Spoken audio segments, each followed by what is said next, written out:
अल्हम्दुलिल्लाहि व कफ़ा व सलामुन अला इबादिहिल्लज़ीना इस्तफ़ा अम्मा बाद। एक सवाल आया है और कई लोगों ने यह सवाल मुझसे किया है कि क्या जादू का लगना सही है और क्या इसका असर इतना होता है कि आदमी चारपाई पकड़ लेता है, बीमार हो जाता है। तो इसका जवाब ये है कि जादू लगता है और ये दुरुस्त है। जैसे नज़र का लगना सही और दुरुस्त है, साबित है, ऐसे ही जादू का लगना भी साबित है।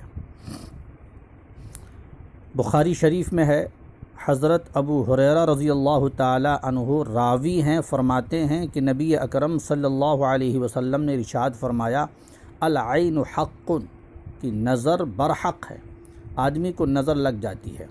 और ये ज़रूरी नहीं है कि नज़र किसी बदनीयती की वजह से ही लगे, नहीं, बिल्कुल नहीं। आदमी अच्छी नीयत से किसी को देखता है तब भी नज़र लग जाती है। किसी का कपड़ा पसंद आ गया, किसी का पहनावा भा गया, इसी पे उसको नज़र लग गई। किसी की शक्ल सूरत अच्छी लगी, किसी का हुस्न अच्छा लगा, इसी पे उसको नज़र लग गई। तो ये नज़र किसी बदनीयती की वजह से ज़रूरी नहीं है। किसी ने किसी की खूबी बयान कर दी, तारीफ़ बयान कर दी, अच्छे कलिमात उसकी शान में कह दिए, तारीफ़ी तौसीफ़ी अल्फाज बोल दिए, इसी बुनियाद पे उसको नज़र लग गई। यहाँ तक कि वालिदैन की नज़र अपने बच्चों को लग जाती है। ज़ाहिर है वालिदैन के नज़दीक अपने बच्चे जितने प्यारे होते हैं दूसरा कोई इतना प्यारा नहीं होता है। और वो वालिदैन अपने बच्चों को प्यार की नज़र से देखते हैं, अच्छी नज़र से देखते हैं, बुरी नज़र से नहीं देखते। लेकिन इसके बावजूद वालिदैन की नज़र बच्चों को लग जाती है। तो ये दुरुस्त है कि नज़र लग जाती है। अब नज़र को उतारने के लिए अहादीस तय्यबा में, अहादीस में दुआएं मनक़ूल हैं, कलिमात बताए गए हैं जिनके ज़रिए से नज़र को उतारा जाता है। इमाम इब्ने कसीर ने अल्लामा इब्ने असाकिर के हवाले से लिखा है कि जिब्रील अलैहिस्सलातु वस्सलाम नबी अकरम सल्लल्लाहु अलैहि वसल्लम की खिदमत में तशरीफ़ लाए और उन्होंने चंद कलिमात नबी को बताए। नबी अकरम सल्लल्लाहु अलैहि वसल्लम ने वह कलिमात पढ़े और हसन हुसैन अपने दोनों नवासों को दम किया। वो फ़ौरन खड़े हो गए और खेलने लगे। अल्लाहुम्मा ज़स सुल्तानिल अज़ीम ज़ल मन्निल क़दीम ज़ल वजहिल करीम वलियल कलिमाति ताम्माति वद्दअवातिल मुस्तजाबाति आफ़िल हसना वल हुसैना मिन अनफुसिल जिन्नि व अयुनिल इंस। इन कलिमात के ज़रिए नबी अकरम सल्लल्लाहु अलैहि वसल्लम ने नज़र उतारी और दोनों शिफायाब हो गए। आप अगर किसी को झाड़ना चाहते हैं, किसी की नज़र उतारना चाहते हैं, तो इन कलिमात को आप पढ़ें और जहाँ हुसैन और हसन का नाम आया है इन जगहों पर उस शख्स का नाम लें, उस बच्चे का नाम लें जिसकी नज़र उतारनी है। तो जैसे नज़र का लगना साबित है, नज़र को उतारने के लिए दुआएं मनक़ूल हैं, इसी तरह जादू का लगना भी साबित और दुरुस्त है। कुरान पाक में कई जगहों पर जादू का तज़किरा आया है। पहले पारे में सूरह बकरा में जादू का ज़िक्र आया है, सूरह ताहा में जादू का बयान है और सूरह आराफ में जादू का ज़िक्र किया गया है। हज़रत मूसा अलैहिस्सलातु वस्सलाम का वाक़या बयान किया गया है, उनका मुकाबला जादूगरों से हुआ। फ़िरऔन ने तमाम नामी गिरामी जादूगरों को इकट्ठा किया और उसने एक मैदान मुतय्यन किया, एक तारीख़ मुक़र्रर की, एक दिन मुतय्यन किया। मुक़र्ररा मैदान पर जादूगर पहुँचे, मुक़र्ररा तारीख़ पर, मुक़र्ररा वक्त पर पहुँचे। हज़रत मूसा अलैहिस्सलातु वस्सलाम भी पैगम्बराना शान के साथ वहाँ हाजिर हुए, मुकाबला हुआ। हज़रत मूसा अलैहिस्सलातु वस्सलाम को अल्लाह ने ग़लबा दी और जादूगरों को नाकाम कर दिया। जादूगर अपनी इस नाकामी को देखकर वो समझ गए कि हज़रत मूसा अलैहिस्सलातु वस्सलाम की शान बहुत बुलंद बाला है, इनके मुअज्ज़ात को जादू से कोई ताल्लुक़ नहीं है। चुनांचे वो ईमान भी ले आए। वो जादू क्या था? कुरान करीम में आता है, युख़य्यलु इलैहि मिन सिहरिहिम अन्नहा तसआ। कि जादूगरों के जादू से हज़रत मूसा अलैहिस्सलातु वस्सलाम को ख़याल हुआ कि इनकी रस्सियाँ सांप बनकर मैदान में दौड़ रही हैं। दूसरी जगह बयान किया गया है, फलम्मा अलक़ौ सहरू अयुनन्नासि वस्तरहबूहुम वजाऊ बिसिहरिन अज़ीम, कि जब उन जादूगरों ने अपनी रस्सियाँ डाली हैं तो लोगों की नज़रों पर इन्होंने जादू कर दिया और उन्हें इसकी वजह से डराया। इन आयात से पता चलता है कि जादूगरों का जो करतब था ये नज़रबंदी के कबील से था। आप नज़रबंदी इस तरह से समझे कि चीज़ सामने कुछ नज़र आती है और असल में हकीकत में कुछ और होती है। जैसे आप बस पे सफ़र कर रहे हैं, बस चल रही है और आपकी नज़र पेड़ पौधों पर है, अशजार पर है, मकानात पर है। आपको ऐसा लगेगा कि ये मकानात दौड़ रहे हैं, ये दरख्त दौड़ रहे हैं, हालांकि न मकानात दौड़ते हैं न पेड़ पौधे दौड़ते हैं। ये सब अपनी जगह पे कायम रहते हैं, जमे रहते हैं, मगर आपको नज़र ये आता है कि ये पेड़ पौधे दौड़ रहे हैं। यही है नज़र का धोखा। या जैसे आप किसी पक्की सड़क पे नज़र डालें, दूर आपकी निगाह जा रही हो तो आपको ऐसा लगेगा कि वहाँ पानी मौजूद है, हालांकि जब आप करीब होंगे तो आपको समझ में आएगा कि यहाँ पानी नहीं है। तो ये शराब है, इसको अरबी में शराब बोलते हैं कि ये नज़र का धोखा है। चीज़ असल में कुछ होती है और आदमी को दिखाई कुछ देती है। आप रेल में सफ़र कर रहे होंगे तो आपको बारहा तजर्बा हुआ होगा। आप जब दूर निगाह डालते हैं तो ऐसा महसूस होता है कि जो लोहे की दोनों पटरियां हैं जिस पे ट्रेन दौड़ती है, ये पटरियां आपस में मिली हुई हैं, लेकिन जैसे जैसे फासला कम होता जाएगा और आप उसके करीब होते जाएंगे तो आपको समझ में आएगा ये तो नज़र का धोखा था। ये पटरियां मिली हुई नहीं थीं बल्कि फासले से थीं, जुदा जुदा थीं। तो जादू कभी इस तरह से भी होता है और जादू कभी ऐसा होता है कि वो हकीकत में आदमी बीमार हो जाता है, उसकी वजह से चारपाई पे पड़ जाता है। हर जगह नज़रबंदी ही नहीं होती है बल्कि उसका नुकसान होता है और उस शख्स का जादू उतना ही ज़्यादा कामयाब होता है जो जितना ज़्यादा अक़ीदे और नज़रिए और अमल के एतबार से फासिक और फाजिर और गंदा होता है। तो जादू में कई सारी ख़राबियाँ पाई जाती हैं। ये कई बुराइयों का, कई गुनाहों का मजमुआ होता है। इसमें शैतान का तक़र्रुब हासिल किया जाता है, शैतान को राज़ी किया जाता है, शैतान से दोस्ती की जाती है। तो सबसे पहली बड़ी ख़राबी ये है कि शैतान को इसमें दोस्त बनाया जाता है, उससे यारी की जाती है। शैतान ज़ाहिर है दोस्त जब बनेगा जब आदमी अल्लाह से दूर होगा। शैतान तो तस्बीहात का सबक नहीं पढ़ाएगा, नमाज रोज़े की तलकीन तो नहीं करेगा, वो नेकियों की फरमाइश नहीं करेगा, वो तो नेकियों से हटाएगा, अल्लाह से दूर करेगा, अच्छे कामों से, भले कामों से इंसान को दूर रखने की पूरी कोशिश करेगा। तो सबसे पहला गुनाह ये है कि इस जादू के अंदर फ़िस्क़ व फ़ुजूर में लगना पड़ता है, शैतान से दोस्ती करनी पड़ती है। दूसरा गुनाह इसके अंदर ये है कि जादूगर नापाक रहता है, गंदा रहता है, नजिस रहता है और नजिस होने की हालत में, नापाकी की हालत में नेकी के काम तो नहीं होंगे, आदमी इससे दूर ही रहेगा। तो ये दूसरा गुनाह ये है। तीसरा गुनाह ये है कि शैतान जादूगर को कुफ्रिया शिरकिया अमल में मुब्तला कर देता है, ऐसे काम कराता है कि जिससे ईमान की कीमती दौलत ही छिन जाती है। ये सबसे अजीम और ख़तरनाक गुनाह है। फिर चौथा गुनाह इस सिलसिले में ये है कि जादू के ज़रिए से नुकसान पहुंचाने की कोशिश की जाती है। वो अपने अज़ीज़ हों, अपने रिश्तेदार हों, अपने पड़ोसी हों, अपने कुंबे कबीले को हों, अपने मुताल्लिकीन हों, किसी को नुकसान पहुंचाना ये अल्लाह को नाराज़ करने वाला और सख्त नापसंदीदा अमल है। होना ये चाहिए कि अपने भाई को नफ़ा पहुंचाया जाए, उसके लिए भलाई का काम किया जाए। एक मुसलमान दूसरे मुसलमान के लिए आईने का काम करे, खैरखाही का काम करे, अपने दिल में हमदर्दी रखे, जो हो सके भलाई पहुंचाने की कोशिश करे।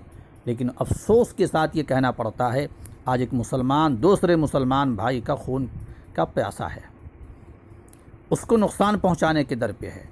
और अखलाकी गिरावट की इंतहा ये है, हमारे अखलाक की पस्ती का आलम ये है कि नुकसान पहुंचाने के लिए कुफ्र तक पहुंच जाते हैं, जादू मंतर के काम का इर्तिकाब भी कर बैठते हैं। और ये बहुत ख़तरनाक बात है। दूसरे को नुकसान पहुंचाने के लिए हम इतने खाई में अपने आप को गिरा रहे हैं कि हम ईमान से भी दूर होते जा रहे हैं। और खुल करके ये बात कहूँ मैं कि औरतें इस मामले में ज़्यादा गिरफ़्तार हैं। शैतान ने उनको बहका करके इस गलत रास्ते पे उनको डाल दिया है। मर्द तो अपनी दुकान में लगा रहता है, अपने कारोबार में फंसा रहता है, रोज़गार की तलाश में 2 रुपए कमाने के सिलसिले में मशगूल रहता है, उसको फुर्सत ही नहीं है। हाँ, औरतें घर पे खाली बैठी रहती हैं। और शहरों का हाल तो ये है कि होटल खुले हुए हैं, खाना घर पे आ जाता है, तो घर पे खाना बनाने की ज़हमत भी नहीं उठानी पड़ती। औरतों को पूरा मौका है, मुकम्मल फुर्सत है। बुर्का लटका हुआ है, बुर्का उठाया और चल दिया गली कूचे में। जादू टोना मंतर करने वालों के पास पहुंच गई और वहां जा कर के अपने पड़ोसी को नुकसान पहुंचाने के लिए कोशिशें कर रही हैं। आदमी को अपने दुख से इतनी परेशानी नहीं है जितना पड़ोसी के सुख से उसको परेशानी है। अगर अपने भाई को अच्छी हालत में देखे तो अल्लाह का शुक्र अदा करना चाहिए, खुश होना चाहिए। लेकिन खुश होने के बजाय जलन पैदा हो रहा है, हसद पैदा हो रहा है और आदमी नुकसान पहुंचाने की पूरी तदबीरें कर रहा है।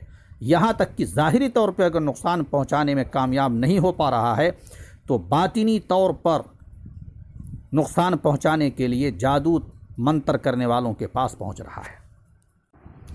जो लोग इस बुरी लत में मुलव्विस हैं, इस हराम और नाजायज़ और गुनाह के काम में लगे हुए हैं, याद रखें हदीस में बड़ी सख्त वईद आई है। जो लोग जादू मंतर करने वालों को नफ़ा और नुकसान का मालिक समझते हैं, ये ख्याल करते हैं कि इनके पास नफ़ा पहुंचाने की ताकत है और इनको नुकसान पहुंचाने की पूरी कुदरत और महारत हासिल है, जिसको चाहें नफ़ा पहुंचाएं, जिसको चाहें नुकसान पहुंचाएं। और ये जाते हैं जादू मंतर करने वालों के पास, उनकी बातों पर यकीन करते हैं, ईमान लाते हैं। ऐसे लोगों के बारे में हदीस में आता है 40 दिन तक इनकी नमाज़ें कबूल नहीं होती। और दूसरी इसमें ख़राबी ये है कि इनके जो आमाल सालिहा हैं, नेक काम हैं, वो सब ज़ाय और बर्बाद हो जाते हैं। और तीसरी बड़ी ख़राबी ये है कि अल्लाह की तरफ से इन पर दुनिया और आखिरत में अज़ाब मुसल्लत रहता है। ये कोई मामूली काम नहीं है, बहुत ख़तरनाक काम है, अल्लाह को नाराज़ करने वाला अमल है।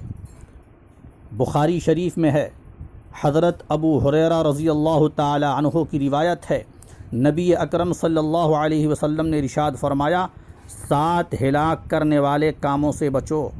सहाबा ने दरियाफ़्त किया कि अल्लाह के रसूल वो कौन से काम हैं? तो रहमत आलम सल्लल्लाहु अलैहि वसल्लम ने इरशाद फरमाया, अल्लाह के साथ किसी को शरीक करना, नंबर 2 जादू करना। इस हदीस में आप गौर करें, पैगम्बर अलैहिस्सलातु वस्सलाम ने शिर्क का तज़किरा किया है कि ये हिलाक करने वाला अमल है। आप शिर्क की क़बाहत और शनाअत के बारे में जानते हैं कि सबसे अजीम और सबसे बड़ा गुनाह है, इन्न शिर्क लज़ुल्मुन अज़ीम, कि शिर्क अल्लाह के नज़दीक बहुत बड़ा गुनाह है। इसके अलावा जितने गुनाह हैं अल्लाह ताला माफ़ करने पर आएंगे तो माफ़ कर देंगे, चाहे वो गुनाह कितना ही बड़ा क्यों ना हो और चाहे तादाद में कितनी ही ज़्यादा मासियत क्यों ना हो। लेकिन अल्लाह शान रहीमी पर आएंगे, मग़फ़िरत करने पर आएंगे तो अल्लाह ताला को पूरी कुदरत हासिल है, वो माफ़ कर देंगे। लेकिन शिर्क के बारे में ख़ुद अल्लाह ने यह कानून और ज़ाब्ता सुना दिया है, कुरान करीम में ये ऐलान कर दिया है, इन्नल्लाह ला यग़फ़िरु अन युश्रक बिही व यग़फ़िरु मा दून ज़ालिका लिमन यशा, कि शिर्क की कभी बख्शिश नहीं होगी। जो बंदा इस हाल में दुनिया से गया है कि वो शिरकिया अमल में मुब्तला था, कुफ्रिया अमल का इर्तिकाब करने वाला था, तौबा की तौफीक नहीं हुई, दुनिया से चला गया, तो हमेशा हमेशा उसका ठिकाना जहन्नम है। तो एक तो शिर्क को बयान किया, आप गौर करें, इसी के साथ फ़ौरन अल्लाह ताला के आखिरी पैगंबर हज़रत मुहम्मद रसूलुल्लाह सल्लल्लाहु अलैहि वसल्लम ने जादू का तज़किरा किया कि ये भी हिलाक करने वाला अमल है। इसलिए जो मर्द इसमें लगे हुए हैं या जो औरतें इसके अंदर गिरफ़्तार हैं, वो ये ना समझें कि हम दूसरे को नुकसान पहुंचाना चाह रही हैं, वो सबसे ज़्यादा नुकसान अपने आप को पहुंचा रही हैं कि हमेशा हमेशा का जहन्नम ख़रीद रही हैं और दुनिया और आखिरत में अल्लाह के अज़ाब को दावत दे रही हैं। इसलिए फ़ौरी तौर पे हमें तौबा करने की ज़रूरत है। जो लोग भी इस लाइन में चल पड़े हैं उनको वापस आने की ज़रूरत है और नफ़ा पहुंचाने की कोशिश करें, ना कि अपने भाई को नुकसान पहुंचाने की कोशिश करें। और ये बात नोट कर लें कि जादू हो या दुनिया की कोई भी चीज़ हो, बग़ैर हुक्म खुदावंदी के नुकसान नहीं पहुंचा सकती। जादू के बारे में बहुत साफ़ लफ्ज़ों में बयान किया गया है, वमा हुम बिज़ार्रीन बिही मिन अहदिन इल्ला बिइज़्निल्लाह, कि ये जादूगर अपने जादू से किसी को नुकसान नहीं पहुंचा सकते जब तक अल्लाह की इजाज़त शामिल ना हो। तो जादू से नुकसान तो होता है, लेकिन याद रखिए जादू भी नुकसान उसी वक्त पहुंचा सकता है जब अल्लाह की मशीयत उसके अंदर शामिल हो। अब यहाँ पर रुक करके ये दो बातें याद रखें, ज़हन नशीन फरमाएं। एक तो है अल्लाह की मशीयत और एक है अल्लाह की मर्ज़ी। दुनिया में जो कुछ भी हो रहा है वो अल्लाह की मशीयत से हो रहा है। बग़ैर अल्लाह की मशीयत के दरख्त का एक पत्ता भी नहीं हिल सकता। हवाएं चलती हैं वो अल्लाह के हुक्म से, अल्लाह की मशीयत से। रात दिन का उलट फेर है वो अल्लाह के हुक्म से, अल्लाह की इजाज़त से। सर्दी और गर्मी के मौसम का आना और जाना है सब अल्लाह की मशीयत से और अल्लाह के इरादे से। बग़ैर अल्लाह की मशीयत और बग़ैर इरादे खुदाबंदी के दुनिया में कोई भी काम नहीं हो सकता। लेकिन ये बात जहन में रखें, जो काम हो रहे हैं ये ज़रूरी नहीं है सब अल्लाह की मर्ज़ी के मुताबिक हों। बहुत सारे काम ऐसे भी होते हैं कि अल्लाह की मर्ज़ी नहीं होती, अल्लाह की मर्ज़ी के ख़िलाफ़ वो सारे काम होते हैं। मिसाल के तौर पे जितने सवाब के काम हैं ये सारे काम अल्लाह की मर्ज़ी के मुताबिक होते हैं। अल्लाह इन कामों से राज़ी होता है, नेक कामों से अल्लाह खुश होता है, तो सारे काम मर्ज़ी मौला के मुताबिक होते हैं।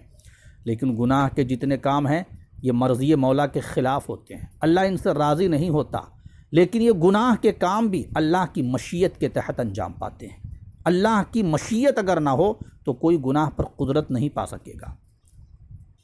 तो जैसे अल्लाह ने इस दुनिया में इम्तिहान के लिए मुख्तलिफ़ मौक़े रखे हैं, ऐसे ही अगर जादू करने वाला जादू के ज़रिए नुकसान पहुंचाना चाहता है तो अल्लाह ने इसकी भी कुदरत जादूगर को दे रखी है। जैसे गुनाह करने की कुदरत और पावर हर इंसान को है, नेकी करने का इख्तियार हर इंसान को है। अगर बंदा नेकी करना चाहता है तो नेकी करने की पूरी खुली छूट है, और अगर बुराई करना चाहता है तो बुराई करने की भी पूरी खुली छूट है। अगर वो नेकी करेगा तो सिला मिलेगा, इनाम मिलेगा, अगर वो बुराई करता है तो उसको सज़ा मिलेगी और अपने बुरे अंजाम को पहुँचेगा। तो जैसे यहाँ नेकी और बुराई करने की ताकत हासिल है, ऐसे ही अल्लाह की सुन्नत है ये कि ये दुनिया दारुल इम्तिहान है, आजमाइश का घर है।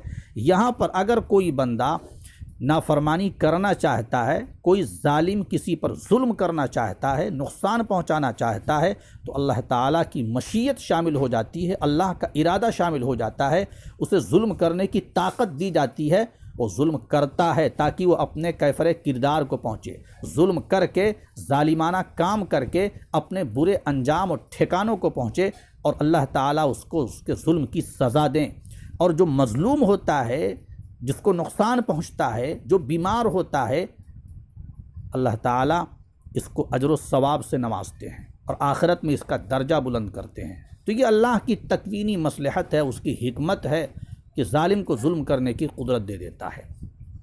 तो ये जितने काम हैं याद रखें अल्लाह की मशीयत के तहत होते हैं।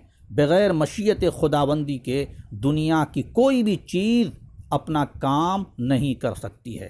चुनांचे देखा जाता है कि इसी दुनिया के अंदर आदमी एक काम करता है, एक सबब अपनाता है और ये समझता है कि अब इसका ये नतीजा ज़ाहिर होगा, लेकिन उसका उल्टा हो जाता है। चुनांचे हस्पताल में एक मरीज़ एडमिट हुआ, डॉक्टर ने उसका इलाज शुरू किया।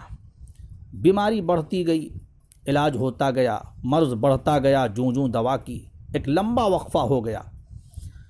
डॉक्टर परेशान हो गया। बीमारी ऐसी नौइयत की थी कि डॉक्टर को इलाज करते हुए कराहियत महसूस होती थी। तो उसने सोचा कि लाओ जहर का इंजेक्शन लगा दें।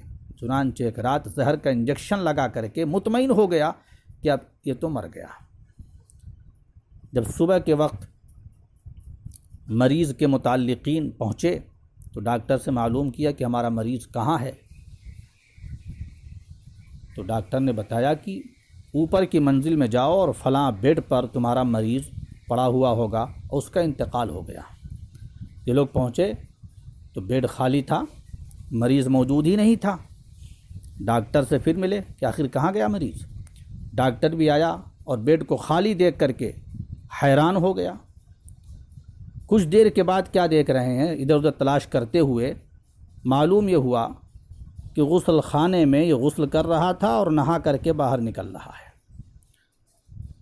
और ये मरीज़ डॉक्टर को आशीर्वाद दे रहा है, मुबारकबाद दे रहा है कि आपने रात जो इंजेक्शन लगाया बहुत बढ़िया दवा थी उसके अंदर, उसके ज़रिए से मुझे शफ़ा मिल गई और ऐसा ताकतवर हो गया कि मैं खड़ा हो गया और नहाने की ज़रूरत महसूस हुई, नहा करके बाहर आया।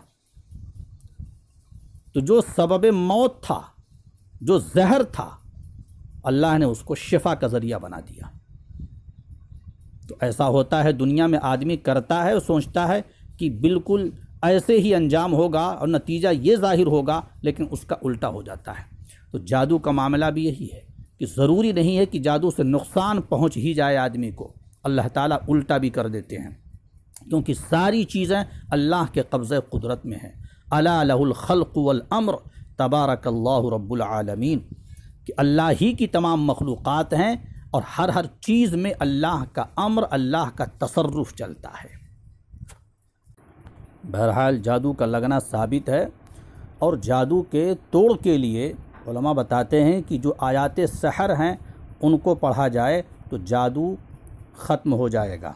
चुनांचे सूरह ताहा में जो इस किस्म की आयतें हैं वो तिलावत की जाएँ, सूरह आराफ में जो आयतें हैं वो तिलावत की जाएँ।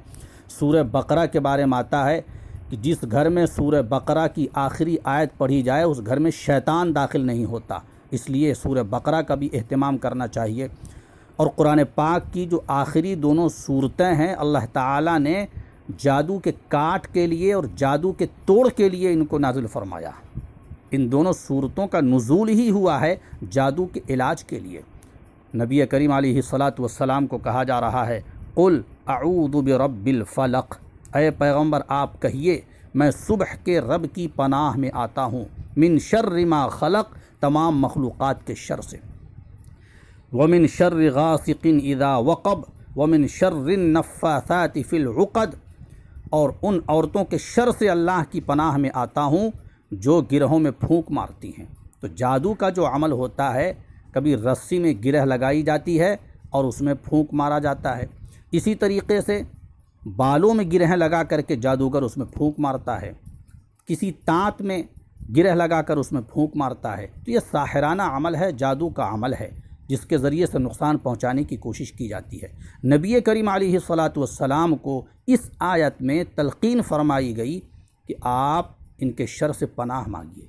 अगर जादू का वजूद नहीं है तो फिर पनाह मांगने का क्या मतलब है, पनाह मांगने की तलक़ीन करने का क्या मतलब है। मालूम हुआ कि जादू का वजूद है, लेकिन ये जादू उस वक्त तक नुकसान नहीं पहुंचा सकता जब तक अल्लाह की मशीयत और अल्लाह का इरादा शामिल न हो। तो जादू के तोड़ के लिए बाकायदा ये सूरतें नादिल हुई हैं, इसलिए अगर किसी पर असरात हों तो उसको चाहिए कि इन सूरतों का एहतमाम करे। मुअव्वज़तैन को पढ़ने के लिए ज़्यादा से ज़्यादा वक्त निकाले, इंशाअल्लाह इन सूरतों की बरकत से, आयात सहर की तिलावत की बरकत से तमाम के तमाम असरात ख़त्म हो जाएंगे। इसी तरीके से आखिर में मैं कहता चलूँ, दुआएं जो अहादीस में मनक़ूल हैं वो दुआएं भी पढ़ने का अहतमाम करें। उनकी नूरानियत से और उनकी बरकतों से इंशाअल्लाह असरात सब सारे ख़त्म होते चले जाएंगे। हमारे मुर्शिद हज़रत शेख मौलाना मोहम्मद आकिल साहब दामत बरकातुहुम ने दुआएं जमा की, मजमुआ तैयार किया और उस मजमुए का नाम है बयानुद्दुआ। इसमें भी बहुत सारी दुआएं आपको मिल जाएंगी। इन दुआओं को पढ़ने का अहतमाम किया जाए तो जादू से, बुरे असरात से, शैतानी हरकतों से इंशाअल्लाह हिफाजत रहेगी। अल्लाह ताला हम सब को इन तमाम बातों पर अमल करने की तौफ़ीक़ अता फ़रमाए और तमाम शर और हराम और नाजायज़ कामों से हमें महफूज फ़रमाए। जादू के बारे में आखिरी बात यह सुन लें, तमाम अइम्मा का, उलमा का इस पर इत्तिफ़ाक़ है कि जादू में अगर कुफ्रिया और शिरकिया कलिमात कहे जाएं तो यह कुफ्र है और हराम और नाजायज़ होने में तो किसी का इख्तिलाफ ही नहीं है। इसलिए हमें इस हराम और नाजायज़ और बड़े गुनाह से बचने की पूरी कोशिश करनी चाहिए। अल्लाह ताला हम सब को इन तमाम खुराफात से महफूज फ़रमाए। व आखिर दावाना अनिल हम्दुलिल्लाहि रब्बिल आलमीन।